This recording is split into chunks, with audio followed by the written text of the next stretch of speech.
जी, नमस्कार सभी को। आज अपने गणित के शिक्षण वीडियो पे आधारित प्रतिदिन 5 प्रश्नों की एक सीरीज शुरू कर रहे हैं, जिसके माध्यम से मैं आपको लगभग 500 प्लस क्वेश्चन करवाऊंगा और सारे के सारे वो क्वेश्चन हैं जिनको ही केवल आपको पढ़ना है। ज्यादातर वो सारे क्वेश्चन आपके REET, C TET, P TET, S TET, UP TET यानी ग्रेड थर्ड से संबंधित एग्जाम में पूछे जा चुके हैं और प्रयास ये रहेगा कि सेकंड ग्रेड मैथमेटिक्स विद्यार्थियों के लिए भी उनके जो क्वेश्चन एग्जाम में आ चुके हैं इस क्लास के माध्यम से मैं आपको करवाऊंगा। प्रतिदिन आपको एक क्लास मिलेगी, बहुत थोड़े से समय में हम 5% कवर करना शुरू करेंगे। उनके आसपास की जितनी भी व्याख्या वो करवाते चलेंगे और जो पेड कोर्स में विद्यार्थी हैं उन विद्यार्थियों को इनके व्याख्यात्मक हल की जो पीडीएफ है वो आपके कोर्स में उपलब्ध होती रहेगी। उसका डेमो मैं आपको एक बार इस क्लास के बाद कल आपको टेलीग्राम चैनल पर मैं आपको उपलब्ध करवा दूंगा। एमर्स अकेडमी के टेलीग्राम चैनल पर देख पाएंगे कि आपको किस प्रकार से व्यवस्थित आपको ऑब्जेक्टिव प्रश्न उसके नीचे व्याख्यात्मक हल। यदि आप कोर्स से नहीं जुड़े हैं और आप इन क्लासेस के माध्यम से अपना टीचिंग मेथड अच्छा करना चाहते हैं तो फिर मैं ये कहना चाहूंगा कि आप क्लासरूम में जितनी भी बातें हो रही है उनको नोट्स के रूप में नोट डाउन कर सकते हैं, लेकिन बेटर ये रहेगा कि जो पीडीएफ मैं आपको उपलब्ध कराऊंगा वो ज़्यादा आपके लिए एक आसान रहेगा, सुविधाजनक रहेगा और उतने ही पर्सन पढ़ने, उसके अलावा अतिरिक्त पढ़ने की आवश्यकता नहीं है। जब हमारे ऑब्जेक्टिव क्वेश्चन खत्म हो जाएंगे तो उससे पहले भी मैं प्रयास करूंगा कि आपके इन संबंधित कोर्स के अंदर मैं एक टॉपिक वाइज एक्सप्लेनेशन आपका जो है वो पूरा का पूरा करवा दूं ताकि आपको व्याख्याएं और ज्यादा समझ में आए। लेकिन आप इन प्रश्नों के माध्यम से भी बहुत कुछ सीखना शुरू कर देंगे। तो करते हैं अपने आज की इस शुरुआत और प्रत्येक विद्यार्थियों के लिए कहना चाहूंगा जो ग्रेड थर्ड यानी रीट की पात्रता परीक्षा के रूप में तैयार कर रहे हैं या ग्रेड थर्ड मेन परीक्षा के रूप में तैयारी करने वाले विद्यार्थी हैं, L1 है या L2 है नहीं फर्क पड़ता। और मैं तो साथ साथ ये कहूंगा कि सेकंड ग्रेड विद्यार्थी जिनका मैथ विषय है वो भी इन क्लासेस को जरूर देखें और इन प्रश्नों को जरूर तैयार करें। 2011 से लेकर 2024 तक के सारे प्रश्न करेंगे और सारे ही ऐसे प्रश्न है, ज्यादातर हम क्वेश्चन ऐसे देंगे कि बार बार रिपीट हो रहे हैं। इनमें आने वाले क्वेश्चन ही सीधे सीधे टू कॉपी आपके सामने फिर से देखने को मिल जाते हैं। चलिए बिना किसी देरी के करते हैं शुरुआत, लेते हैं अपने आज का पहला प्रश्न। सबसे पहला, गणित सभी विज्ञानों का द्वार एवं कुंजी है, यह शब्द कहे हैं। सबसे पहले हमने आरटेट के एग्जाम को पकड़ा है, आरटेट 2013 को लेकर चले हैं। आरटेट, रीट और बाकी जैसे मैंने एग्जाम के नाम लिए सभी के अपने क्रम से क्वेश्चन करेंगे। बस आप इन प्रश्नों को संभाल के रखिए, इन प्रश्नों की समझ बना लीजिए, इतना काफी है। तो एक बात जरूर बोलना चाहूंगा कि आपके मैथमेटिक्स के अंदर मैथ साइंस विद्यार्थियों के लिए और L1 के विद्यार्थियों के लिए 20 प्रश्न आपके गणित के न्यूमेरिकल रहते हैं और 10 प्रश्न आपके टीचिंग मेथड के बने रहते हैं पात्रता परीक्षा में। और मुख्य परीक्षा में L2 के विद्यार्थियों के लिए इतने प्रश्न रहेंगे, लेकिन L1 के विद्यार्थियों के लिए जैसे पिछली बार 9 प्रश्न आए थे, 9 में से 4 प्रश्न आपके जो टीचिंग मेथड के थे जिनको आसान तरीके से किए जा सकते थे। तो मतलब आप इन प्रश्नों को अगर थोड़ा सा भी मेहनत कर लेते हैं तो ये एक ऐसे प्रश्न है जो जीके की तरह आप पढ़ेंगे और टिक करेंगे। लेकिन इन सभी में एक कॉमन बात निकल के जरूर आई है, क्या कि परिभाषाओं पे बना क्वेश्चन आपको सदैव मिलता ही है। एक या दो प्रश्न आपको परिभाषाओं पे मिलेंगे, वो किसी भी बात की परिभाषाएं हो सकती है, आपके गणित के अलग अलग चैप्टर है जो शिक्षण वीडियो में दिए उनमें से, या सामान्यतः हमने देखा है कि गणित पे ही परिभाषा से संबंधित आपको दिए। हम हमारे नोट्स के माध्यम से, हमारी क्लासेस के माध्यम से बहुत सारे गणितज्ञों की जो परिभाषाएं गणित को लेते हुए दी गई वो सभी पढ़ेंगे। फिलहाल हम हमारे क्वेश्चन के अकॉर्डिंग जो 4 ऑप्शन दिए गए थे, कौन से, रोजर बेकन ने, हैमिल्टन ने और बर्ट्रैंड रसेल और प्लेटो ने, इन चारों ने क्या गणित की परिभाषा दी उसे समझने का प्रयास करते हैं। और हम इन पर्सन के इस क्वेश्चन के माध्यम से ये भी एक जानने का प्रयास करेंगे कि परिभाषाएं कैसे याद रखें, तो उसकी भी हमें समझ बनाना है। और आप इनको लापरवाही में नहीं लेंगे, हल्के में नहीं लेंगे। परिभाषाओं पे बना प्रश्न है, अगर आपकी पढ़ी हुई परिभाषा से संबंधित है तो आप क्वेश्चन पढ़ते टिक कर जाओगे, अदरवाइज भले सोचते रहिए कोई फॉर्मूला तो कोई है नहीं कि आप कर जाओगे। दो तरह के परिभाषाओं पे क्वेश्चन बनते हैं। आपको किसी एक गणितज्ञ का नाम देके परिभाषा पूछ सकता है या एक परिभाषा देके गणितज्ञों के नाम पूछ सकता है। अब गणित की जो परिभाषा देते हैं तो उन्हें गणितज्ञ बोलते हैं, उन्हें साहित्यक या वैज्ञानिक नहीं कहेंगे, आप इस बात का ध्यान रखेंगे। हम 4 गणितज्ञों को लेकर चले। बेकन, अब किसी परिभाषा को कैसे याद रखना वो देखिएगा। मैं मेरी तरफ से आपको हमेशा प्रैक्टिस करवाता हूं कि आप पहले परिभाषा को पूरा पढ़ें, पूरा पढ़ने के बाद में किसे हाईलाइट करना वो ध्यान से सुनिए। आइए सबसे पहले रोजर बेकन की बात करते हैं। गणित अन्य विज्ञानों का द्वार एवं कुंजी है।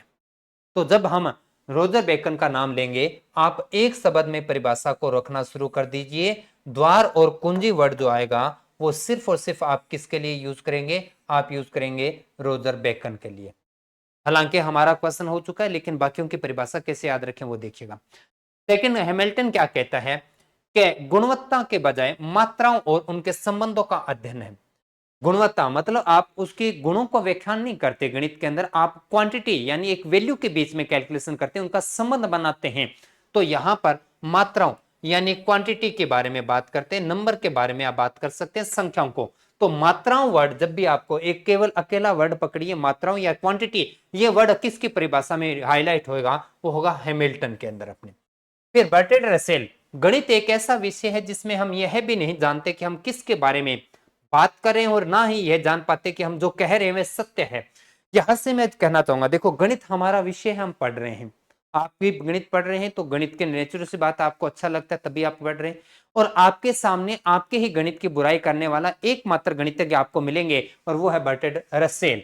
यानी आप इस प्रकार से याद रख सकते हैं कि आपकी गणित की बहुत सारी परिभाषाएं पढ़ी, बहुत सारे गणितज्ञों के द्वारा दी गई परिभाषाएं आपने पढ़ी, लेकिन उन परिभाषाओं में एक गणितज्ञ ऐसे थे जो आपके विषय की आपके अंकों के सामने बुराई कर रहे थे। वो ये कह रहे हैं कि हम गणित के अंदर जो पढ़ रहे हैं वो कथन सत्य है या असत्य, इसके बारे में जानकारी नहीं। हम जिस प्रकार से परिणाम पे पहुंचते हैं वो सही है कि गलत, इसके बारे में हम जानते नहीं, लेकिन फिर भी हम पढ़ते जा रहे हैं। तो मतलब गणित विषय के लिए एक नेगेटिव, एक ऋणात्मक जो परिभाषा आपके सामने रखी गई है वो किसकी? बर्ट्रैंड रसेल की। बात उनके तर्क के माध्यम से देखें तो सही भी है। कारण क्या है कि आप गणित के पढ़ते जा रहे हैं और गणित कर भी रहे हैं, लेकिन वास्तव में आप गणित के केवल सीधे सीधे किसी सूत्रों, नियमों या सर्व समीकरणों के माध्यम से आप अपने गणित को पढ़ते जा रहे होते हैं, आप उनका हल करते जा रहे होते हैं, आंसर निकाल रहे होते हैं। वास्तव में वो कहां से बन के आया, कैसे बना, क्या वो सही है, क्या वो गलत है, आप उन चीजों पे कभी अपनी एनर्जी नहीं लगाते। एग्जाम्पल एक छोटा सा ले सकते हैं। हम सभी जानते हैं कि पाई का मान 22/7 होता है, लेकिन वास्तव में है या नहीं ये हमने कभी जानने का प्रयास किया ही नहीं, क्योंकि हमें सिखाया गया था कि पाई का मान 22/7 या 3.14 यूज करेंगे, हम केवल यूज करें आगे बढ़ते हैं। तो बर्ट्रैंड रसेल एक तरीके से सही भी बात कह रहे हैं कि हम वास्तव में जानते हैं नहीं, फिर भी हम उनका यूज करते हुए आगे बढ़ रहे हैं। तो लेकिन फिर भी मैं कहना चाहूंगा नेगेटिव परिभाषा, एक आपके इस विषय की बुराई करने वाली जो परिभाषा थी वो गणितज्ञ वो थे बर्ट्रैंड रसेल अपने। तो एक नेगेटिव परिभाषा के रूप में इनका नाम याद रखेंगे आप। उसके बाद में आते प्लेटो।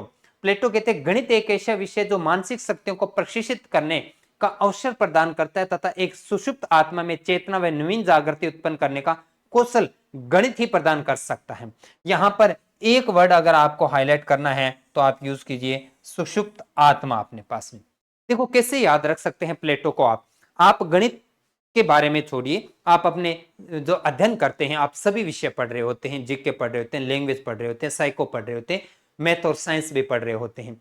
अब आप उस पढ़ने के क्रम में आप अपना एक शेड्यूल सेट करते हैं, लेकिन हमने ये देखा और आपने भी ये देखा होगा कि ज्यादातर विद्यार्थियों के जहां पर ये लगता है कि उनको पढ़ते समय आलस आने का एक समय होता है, या यूं लग रहा था कि इस समय हमें नींद आ रही होगी, और नींद से अगर अपने को जाग के पढ़ते हुए रहना है तो उस क्रम में आप उस सोने वाले समय में आप गणित विषय को वहां पर रखते हैं, और अपने शेड्यूल में गणित विषय को उस जगह रखते हैं जहां पर आपकी नींद आने का समय होता है। कारण क्योंकि आप ये जानते हैं कि अगर मैं गणित उस समय पढ़ रहा हूँ तो मुझे नींद भी नहीं आएगी, और सबसे बड़ी बात मेरी स्टडी का समय भी और बढ़ जाएगा, क्योंकि उस समय मैं क्वेश्चन करने शुरू कर दूंगा।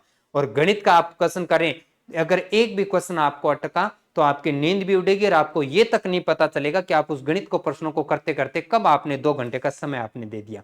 तो इस प्रकार से आपके सोने के समय में तो यूं मान के चलिए कि आपको सोते हुए जगाने का जो काम कर रहा है वो गणित कर रहा है। तो इसका मतलब सुषुप्त आत्मा में चेतना लाना और नवीन जागृति उत्पन्न करने का जो कौशल है वो गणित के विषय में है। तो आप ये कहेंगे प्लेटो के लिए सुषुप्त आत्मा, या यूं कहिए कि हमें सोते हुए जगाने का काम वो जो है वो प्लेटो के द्वारा दी गई परिभाषा कह रही है अपने पास में। तो इस प्रकार से हमसे बहुत सारी परिभाषाएं ऑब्जेक्टिव इन प्रश्नों के माध्यम से जैसे जैसे गणितज्ञों के नाम आएंगे उनकी परिभाषाएं अपने लिखते चलेंगे और उनको याद करते चलेंगे।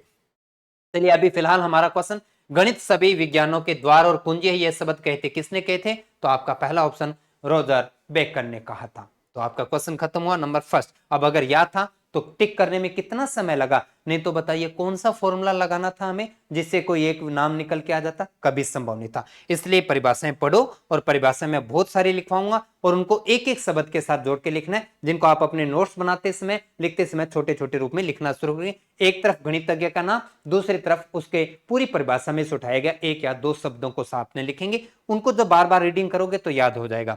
और कोशिश करें कि किसी परिभाषा को एक अच्छे तरीके से आप अपने व्यवहारिक एग्जाम्पल के साथ जोड़ के रखें। आइए आगे बढ़ते हैं। गणित के अध्ययन में एक बच्चे में किस गुण का विकास होता है? कि गणित आपने पढ़ा, गणित आपने पढ़ाया, लेकिन इससे बच्चे को फायदा कहां हुआ, किस प्रकार से फायदा हुआ, उसे मानसिक रूप से किस प्रकार से आपने तैयार किया है। तो इस पे बना हमारा सेकंड क्वेश्चन। पहला कहता है आत्मविश्वास, दूसरा कहता है तार्किक सोच, तीसरा कहता है विश्लेषिक सोच और चौथा कहता है इनमें से सभी। समझने का प्रयास करें। सबसे पहले आत्मविश्वास के बारे में हम बात करते हैं। आपके सामने आपके ही बीच में बहुत सारे आपके प्रतिद्वंदी आपको मिलेंगे जो ये वर्ड कहते हुए बार बार आपने को देखने को मिल जाता है कि मैं तैयारी बहुत अच्छे से करता हूं, मेरा सिलेक्शन होने से बच जाता है क्योंकि मेरी गणित अच्छी नहीं है। तो मैं एक ही बात उनसे कहना चाहूंगा और आप भी देखिएगा उनसे कि क्या वास्तव में सिर्फ और सिर्फ उनके सिलेक्शन ना होने का कारण गणित है, या गणित पे वो अपना सारा का सारा ठिकरा फोड़ रहे हैं नहीं होने का चयन।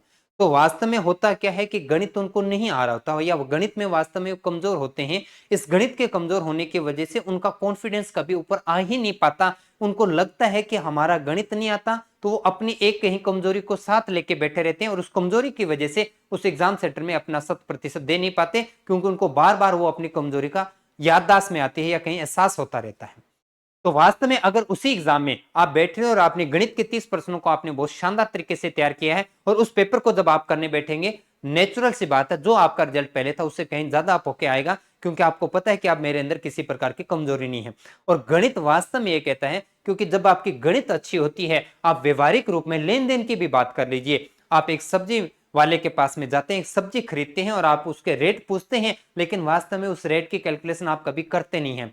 आप पेट्रोल पंप पे जाते हैं, पेट्रोल डलवाते हैं, लेकिन उस पेट्रोल की कैलकुलेशन आप कभी करते ही नहीं है। 100 रुपए में कितना पेट्रोल आएगा, 30 रुपए में कितनी सब्जी आएगी, ये सारा कुछ आप अपने किसी सामने वाले मीटर पे या सामने वाले दुकानदार पर छोड़ देते हैं। कारण कि आपकी गणित अच्छी नहीं है और आपके अंदर ये कॉन्फिडेंस नहीं आ पाता कि ये चीजें हम कर पाएंगे कि नहीं कर पाएंगे। और जिन आपके साथियों की गणित अच्छी होती है, वो हर जगह एक कॉन्फिडेंस के साथ अपने आंकड़े प्रस्तुत करते हैं और आंकड़ों के साथ बातचीत करते हैं अपने। तो सबसे पहली बात, कॉन्फिडेंस बिल्कुल लेके आता है गणित विषय, क्योंकि आपकी भाषा अच्छी है तो आपके बोलने में व्यक्तित्व अच्छा हो जाता है। लेकिन अगर आपका गणित अच्छा होता है तो ऑल ओवर आपका एक कॉन्फिडेंस बढ़ता है, क्योंकि आंकड़े एक बहुत बड़ा रोल रखता है हमारे जीवन के अंदर। हम समय की बात करें, हम दिन की बात करें, हम राशि की बात करें, हम क्वांटिटी की बात करें, हमें आंकड़े मैथ के चाहिए होते हैं। इसलिए पहला काम होता है आत्मविश्वास। दूसरा आता है तार्किक सोच। तार्किक सोच को देखिए आप अपने पास में, तार्किक सोच और के बारे में हम बात करते हैं कि आपने काफी बार ऐसा, क्योंकि गणित आज तो आपने पढ़ना शुरू किया नहीं, उस समझ के साथ देखिएगा कि आपने किसी भी क्लास स्तर पे आपको गणित का एक क्वेश्चन करवाया गया, मैंने करवाया, आपके अध्यापक ने करवाया, किसी अन्य अध्यापक ने, आपके किसी साथी ने आपको एक गणित का क्वेश्चन करवाया, और कुछ समय बाद में वैसा ही क्वेश्चन आपके सामने एक बार फिर से आ जाता है, लेकिन आप उस प्रश्न को अपने समझ से अपने तरीके से कर जाते हैं। और तरीके से करने के बाद में अच्छी बात यह हुई कि आपका वो आंसर भी सही आ जाता है, और आपका आंसर भी सही आ गया और आपने उस प्रश्न को कर भी अच्छे से लिया।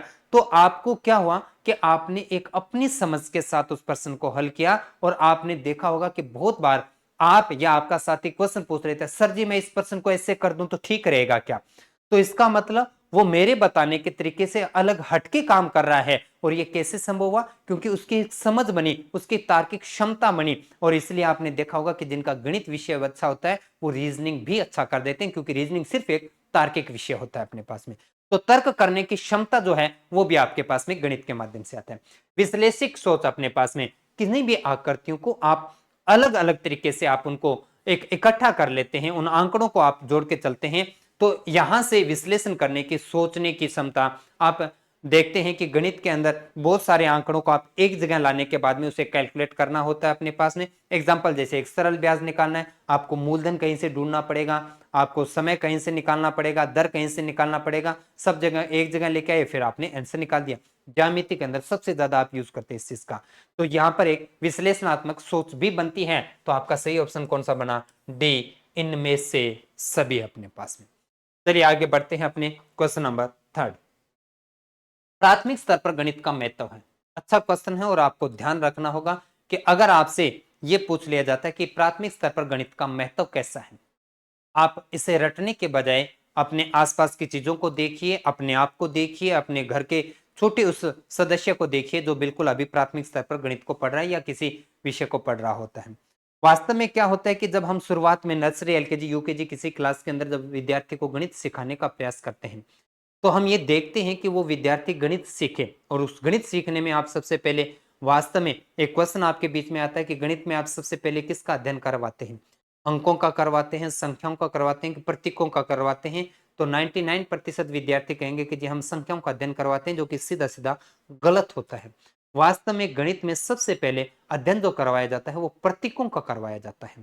तो आपको एक क्रम ये भी याद रखना चाहिए कि गणित का सर्वप्रथम जो अध्ययन यानी शुरुआती जो अध्ययन करवाने का काम होता है वो एक क्रम बनाओ। सबसे पहले आप अध्ययन करवाते हैं प्रतीकों का, प्रतीकों के बाद में आप अध्ययन करवाते हैं अंकों का, और अंकों के बाद में आप अध्ययन करवाते हैं संक्रियात्मक का, और संक्रियात्मक के बाद में आप अध्ययन करवाते हैं संख्या का। यहाँ पे आता है संख्या का। तो ये आपका एक क्रम है, ये आपका एक क्रम है अपने पास में। तो इस प्रकार से आपको ये याद रखना होता है कि आप बोलोगे सर ये कैसे हो गया, ये तो गड़बड़ हो गया, हम संख्या आपने सबसे लास्ट में लेके गए जबकि संख्याओं का तो हम सबसे पहले करवाते हैं। तो मुझे ये बताइए, अगर आप UKG first second third class के पास में जाके बच्चे को ये कहें कि बेटा बताओ वास्तविक संख्या क्या होती है, काल्पनिक संख्या क्या होती है, और पूर्णांक क्या होते हैं, और उनमें फर्क क्या होता है, तो वो विद्यार्थी शायद ना बता पाए। कारण क्या है कि आप देखते हैं कि 10th क्लास बोर्ड के अंदर पेपर में आपका 1% हमेशा मिलता है परिमेय और अपरिमेय को लेकर। वास्तव में परिमेय और अपरिमेय जैसी संख्याओं की समझ हमें माध्यमिक स्तर पर मिलती है, और उच्च माध्यमिक स्तर पर जाके काल्पनिक संख्याओं के बारे में जानकारी मिलती है। तो संख्याओं का अनुभव उस विद्यार्थी को वास्तव में नहीं होता। आप गिनती सिखा रहे हो, वो गिनती सिखाना केवल आप उन संख्याओं को आंकड़े प्रतीकों के रूप में दिखा रहे, ना कि उनकी संख्याओं का विभाजन करना की समझ बना दी। और आइए क्रम से बात करते हैं। सबसे पहले प्रतीक। प्राथमिक स्तर पर जब विद्यार्थी जाता है उस विद्यार्थी को सिखाते समय आप उनको क्या सिखाते हैं? आप उनको 0 लिखना सिखाते हैं, आप उनको 1 लिखना सिखाते हैं, आप उनको 2 लिखना सिखाते हैं, और आप 3 सिखाते हैं। आप क्या कहोगे सर हम गिनती तो सिखाते हैं पहले, तो आपने इसकी परिभाषा नहीं पढ़ी क्या अच्छे से? आप 0 से लेकर 9 तक के जब आप आंकड़े लिखते हैं तो उन आंकड़ों को आप अंक कहते हैं, डिजिट कहते हैं। और अंक को परिभाषा के रूप में अगर आप रखते हैं तो क्या कहते हैं कि गणित के 10 प्रतीकों को आप जब प्रेजेंट करते हैं उन प्रतीकों को आप अंक कहते हैं। उन विशेष 10 अंकों को प्रतीकों को अंक कहते हैं। तो मतलब आपके ये अंक जो है ये वास्तव में एक प्रतीक होते हैं, सिंबल होते हैं, क्योंकि गणित पूरी की पूरी ज्यादातर सिंबल पे काम करती है, आपके प्रतीकों पे काम करती है। तो आप पहले उनके प्रतीकों की समझ बनवाते हैं, उसको पता चलना शुरू हो जाता है ये 3 होता है, ये 2 होता है। फिर उन प्रतीकों को आप अंकों के रूप में प्रेजेंट करते हैं। फिर जैसे वो अंकों, जैसे मान लीजिए 1 अंक है फिर 2 अंक, जैसे आपने 27 लिखा तो आप उसको बताना शुरू करते हैं ये इकाई अंक है, ये दाई अंक है, ये 2 अंकों वाली संख्या बन गई, क्या बन गई? 27 बन गई। तो इस प्रकार से चलता है। फिर आप उनको टेबल पढ़ाना शुरू करते हैं। जैसे कोई विद्यार्थी 1 से 100 तक गिनती सीख जाता है, आप क्या करवाएंगे उसको? आप कहोगे सर उसको 200 तक गिनती सिखाएंगे, चलो ये बात भी मान गए। फिर उनको क्या सिखाएंगे? क्या जी उनको 300 तक गिनती। कहां तक सिखाओगे? गिनती क्या अनंत तक सिखा दोगे आप? नहीं, हम एक समय के बाद में गिनती से बढ़कर कहां आ जाएंगे? आप पहाड़ा सबसे बाद में लोगे। उसके गिनती के तुरंत बाद में सबसे पहले किसे लेंगे? पहाड़े। और पहाड़ा क्या होता है? दो संख्याओं का गुणनफल होता है, और गुणनफल यानी गुणा करना ही तो क्या होती है आपकी? संक्रियात्मक। तो आप अंकों का अध्ययन करवाने के बाद में संक्रियात्मक काम करना शुरू करते हैं, उसको पहले टेबल पढ़ाना शुरू करते हैं, यानी गुणा का समझ बनाना शुरू कर देते हैं। जब ये समझ बन जाती है, वो गुणा सीख जाता है, वो संख्याओं का या अंकों का अध्ययन करना सीख जाता है, तब जाके आप उसको बताना शुरू करते हैं कि 2 से विभाजित वाली संख्या सम होती है, 2 से विभाजित ना हो वो संख्या विषम होती है। फिर उसके बाद में अभाज्य, भाज्य, परिमेय, अपरिमेय ये समझ बनाना शुरू करते हैं। तो इस प्रकार से ध्यान रखेंगे तो वास्तव में अब आते हैं क्वेश्चन पे अपने कि प्राथमिक स्तर पर गणित का महत्व क्या होता है। दो बातों का ध्यान रखेंगे। एक तो हमने प्राथमिक स्तर पर गणित को पढ़ाया विद्यार्थी को कि भाई तू गणित के अंग्रेजी आपने उसकी काउंटिंग सिखा दी आपने गणित के अंदर। काउंटिंग सिखाने के बाद में आपका उस बच्चे का जो पेरेंट्स है, अगर पेटीएम के अंदर आपके पेरेंट्स मीटिंग के अंदर आते हैं तो वो नेचुरल सी बात है, दो बातें आपसे कहेंगे। अगर आपने सिखाया और बच्चे ने पकड़ कर लिया तो वो कहेंगे कि जी आपने बहुत अच्छा पढ़ाया। जब हम बच्चे को ये कहते हैं कि 3 कटोरी वहां से उठा के लाओ किचन में, तो क्या वो 3 ही कटोरी उठा के लाता है।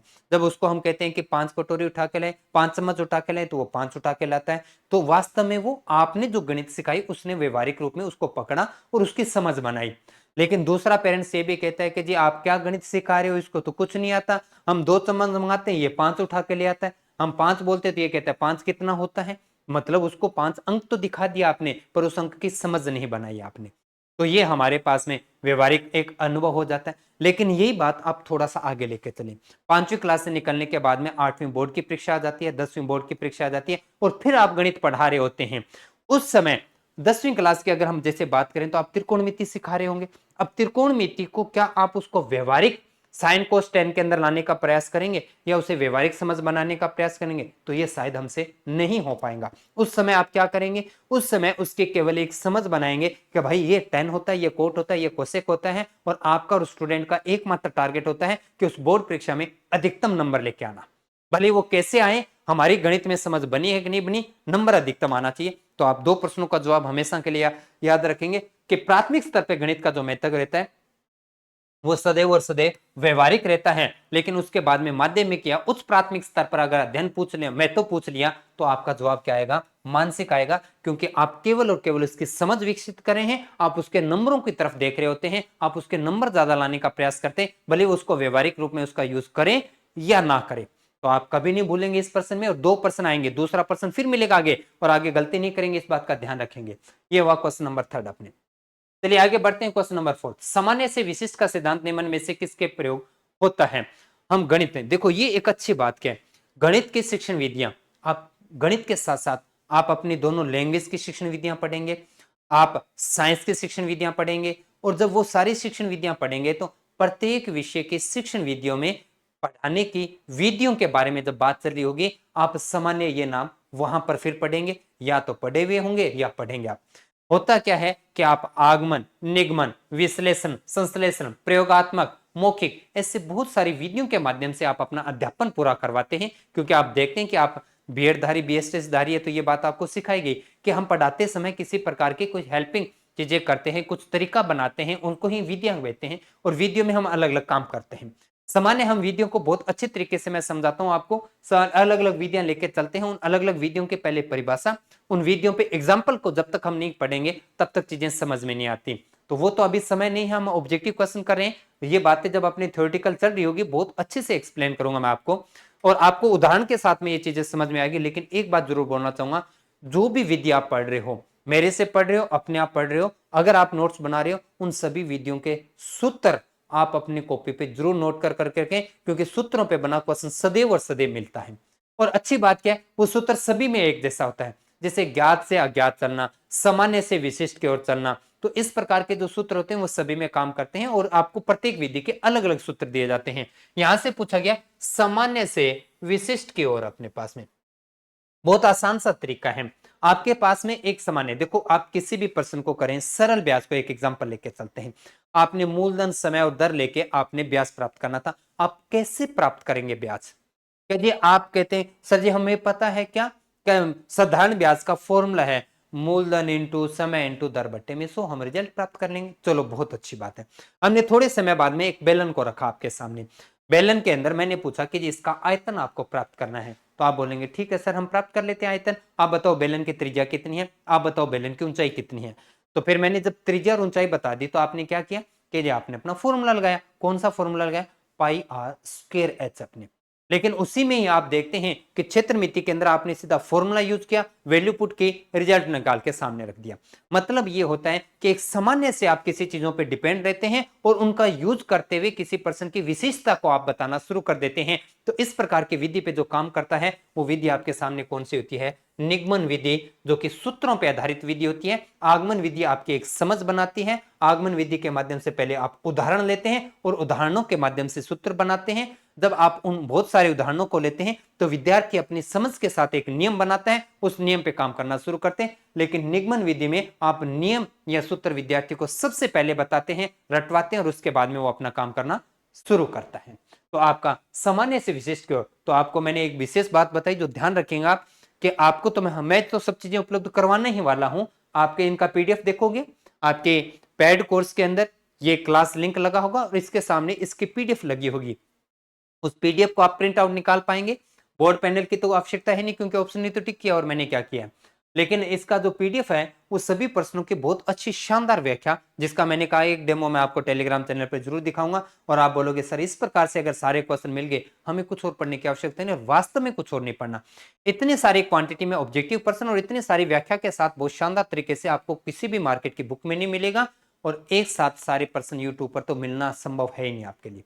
तो आप क्रम बना लीजिए अभी से, 5% के काउंटिंग करते हैं तो आपके एग्जाम तक होते होते वो सैकड़ों क्वेश्चन बन जाएंगे, और उन सैकड़ों में से ही कोई 10 क्वेश्चन आपके सामने आने, अतिरिक्त नहीं बनते, नहीं कोई ज्यादा विशेष क्वेश्चन नहीं बनते। तो यहां से अपने पास में क्या हुआ, निगमन विधि, सभी विधियों के परिभाषा, सभी विधियों के सूत्र आपको अच्छे से याद होना चाहिए, और सबसे बड़ी बात सभी विधियों की पहचान आपके पास में होना चाहिए। तो जैसे हम विधियां पढ़ाएंगे, मैं विधियों पे बहुत शानदार तरीके से आपको, क्योंकि एक विधि को बताने में मुझे एक क्लास का समय चाहिए, तो वो तो संभव नहीं है अभी यहाँ पर करना पाना अपने लिए। चलिए आगे बढ़ते हैं नेक्स्ट क्वेश्चन पे। गणित में किस विधि से हम प्राय सूत्र तथा नियमों की सहायता लेते हैं? तो ये तो बात ही खत्म होगी। अभी तो हमने कहा कि गणित की सामान्य दो विधियां आप ज्यादातर आपके सामने बनी रहती हैं, या ज्यादातर दो ऑप्शन निकल के आते हैं, एक आगमन और एक निगमन। आगमन में आप ये कहते हैं कि विद्यार्थी को पढ़ाते समय आप बहुत सारे उदाहरण प्रस्तुत करते हैं, लेकिन इस बात का ध्यान रखते हैं कि उन सिर्फ उदाहरणों के अलावा किसी प्रकार का नियम आप विद्यार्थी को सबसे पहले नहीं बताते। जब वो उन बहुत सारे उदाहरणों को करता है तो अपने तर्क, अपनी समझ के साथ वो एक नियम पे पहुंच जाता है, और वो नियम आपके आगे क्वेश्चन करवाने में मदद करता है। और आगमन विधि का सबसे ज्यादा प्रयोग प्राथमिक स्तर पर किया जाता है। माध्यमिक और उच्च माध्यमिक स्तर पर आगमन विधि का यूज करना कम हो जाता है, क्योंकि वहां पर हमारे इतना बड़ा सिलेबस होता है कि अगर आगमन विधि के माध्यम से आप करवाने का प्रयास करेंगे तो साल भर में अपना सिलेबस भी पूरा नहीं करवा पाएंगे। आपको वहां पर नियमों को, सूत्रों को सबसे पहले विद्यार्थी के सामने रखना पड़ता है, फिर जाके आपको क्वेश्चन करना पड़ता है। और जब आपने पहले फॉर्मूला और पहले सूत्र बता दिया, तो आपने कौन सी विधि का यूज किया, आपने यूज किया निगमन विधि का। तो ये थे अपने आज के 5 क्वेश्चन। उम्मीद करता हूं कि आपको अच्छे लगे होंगे, और अगर इसी प्रकार का क्रम जारी रखना है तो आपको दो काम तो करने होंगे। पहला, अपनी क्लास को सभी जितने भी आपके सोशल मीडिया ग्रुप से उस तक पहुंचाना है, और आपको उनको बताना है कि जी शिक्षण विधियां पढ़ना है तो यहाँ से पढ़ें, और रूटीन बना लीजिए। 5 प्रश्नों के साथ रेगुलर पढ़ना शुरू करेंगे, एक समय ऐसा आएगा कि आपके पास में सैकड़ों प्रश्नों का कलेक्शन होगा, और पेपर इनसे बाहर कभी ना गया है और ना कभी जाएगा। भले आपने उनको पढ़ा है, आपने उनको रटा है, वो आप अपनी समझ के अकॉर्डिंग, लेकिन इन प्रश्नों का कलेक्शन आप अपने पास में रखेंगे। पेड कोर्स विद्यार्थी निश्चिंत रहिए, पीडीएफ शानदार तरीके से आपके पास में उपलब्ध होगी। उनका आप प्रिंट आउट निकाल सकते तो निकालिए, नहीं तो तब तक समय का वेट कीजिएगा जब तक मेरे 500% पूरे ना हो जाए। जिस दिन 500% पूरे होंगे, इस पूरे ऑब्जेक्टिव प्रश्नों की बुक आपके सामने आपके टेबल पर उपलब्ध होगी। तो आज इतना ही। क्लास को लाइक जरूर करेंगे और अपने साथियों के साथ शेयर करेंगे, और कमेंट बॉक्स में एक मैसेज जरूर डाल के जाएंगे कि क्या इस प्रकार की शिक्षण विधियां हमें कंटिन्यू आगे जारी रखना है, और क्या आप इसे पढ़ने को तैयार हैं, और इसी क्रम में पढ़ना है कि इसमें कुछ और बदलाव करना है, वो भी मैं जरूर देखना चाहूंगा आपके कमेंट के माध्यम से। धन्यवाद जी।